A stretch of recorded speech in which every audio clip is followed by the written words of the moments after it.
Australia's BFF, our old mate Uncle Sam, is going to see 200 more banks collapse in the next few months. Experts are saying this is not a once-off event, it is a chain of events that will set off the next global financial crisis, which I predicted in my best-selling book on Amazon in 2017.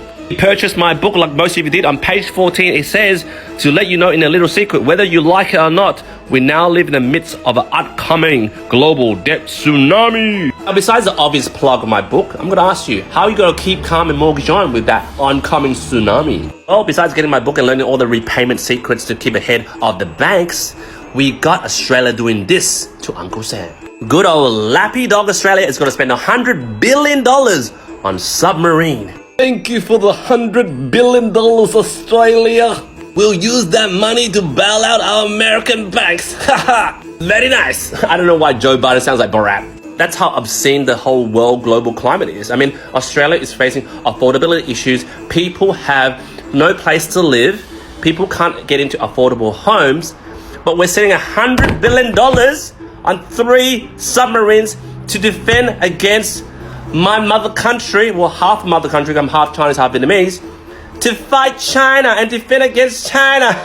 This is how ridiculous it is, okay? So we're buying 3 Hot Wheel cars from Kmart for $100 billion, using these 3 Hot Wheels to defend against bloody China. They're like Evangelion. You watch Evangelion? For my millennial views, this is Neon Genesis Evangelion. The Evan text represent China. To give you a visual cue of China's military prowess, these are their weapons, Evangelions, and not 3 of them, maybe 300 to 500 of these mechs ready to fight.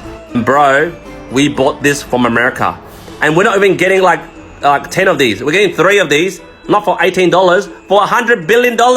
And being half Chinese, I want to tell you the truth. China is not going to fight Australia. To add to that, they're not going to fight Taiwan too. You got to think, guys, China produced The Art of War by Sun Tzu. Okay, so they watch what other people are doing. Look what the US did with Ukraine. So US is using Ukraine as a puppet, fighting a proxy war with Russia. And the US is trying to provoke China to get Taiwan to do a proxy war with China. Is US repeating the same old dumb model they use for every country they invade? Again, I'm not saying this because I'm a Chinese apologist. I'm supporting China in some sort of way. Look, if China was to invade Australia, I'll be the first one to fight them. But again, me showing my pathetic patriotism is like buying 3 subs worth $100 billion from all my America to defend against Evangelions. Let me put it into context. It's like Lois Lane, the side chick of Superman, going, oh, I want to fight Thanos. Bitch, with what? With your freaking heels? In an ironic kind of way, we are Lois Lane, and our heels cost $100 billion.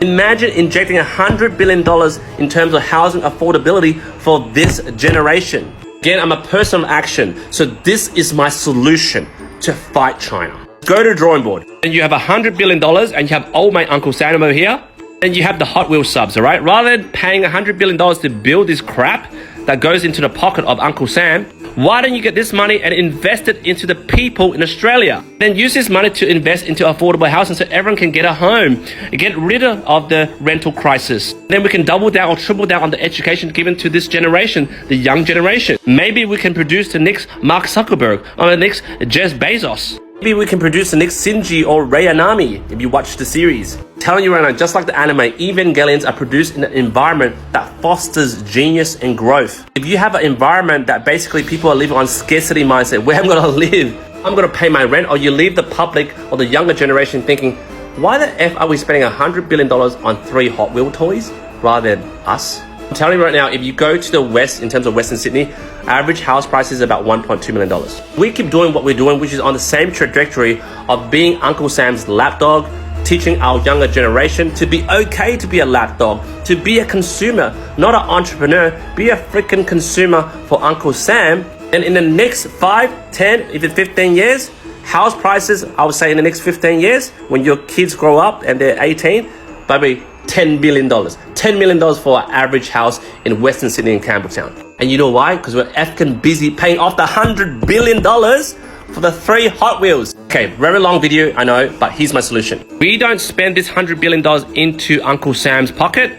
we use this $100 billion and me and you collectively produce something that will make China not want to invade us in case they want to invade us. I call this the bad feng shui package. Basically, everybody in Australia, whether you're PR, Australian citizen, gets $50,000. Our job is to buy furniture and rearrange our house so that we get all bad feng shuis. I'm telling you right now, as a Chinese, half Chinese, China hates locations that have bad feng shui. Imagine every one of us gets $50,000 and we go out to IKEA or whatever to buy furniture and we rearrange it in a way that has bad feng shui. That means the whole country has bad feng shui. Yamcha capital will be like, with the invade aliens, they're like, bro, we can't invade them because they got bad feng shui. It's a win-win for everyone. Everyone gets 50K. It stimulates the economy. The money is spent in Australia. And Uncle Sam can suck an eggplant and sell their 3 Hot Wheel toys. Some other dumbass country. One of the best perks is it will increase employment rates because, new positions like bad feng shui master will appear. Now, if you stayed thus far in this video, you are a true follower. Drop in the comments. Either toast me or roast me. I would love to read your comments.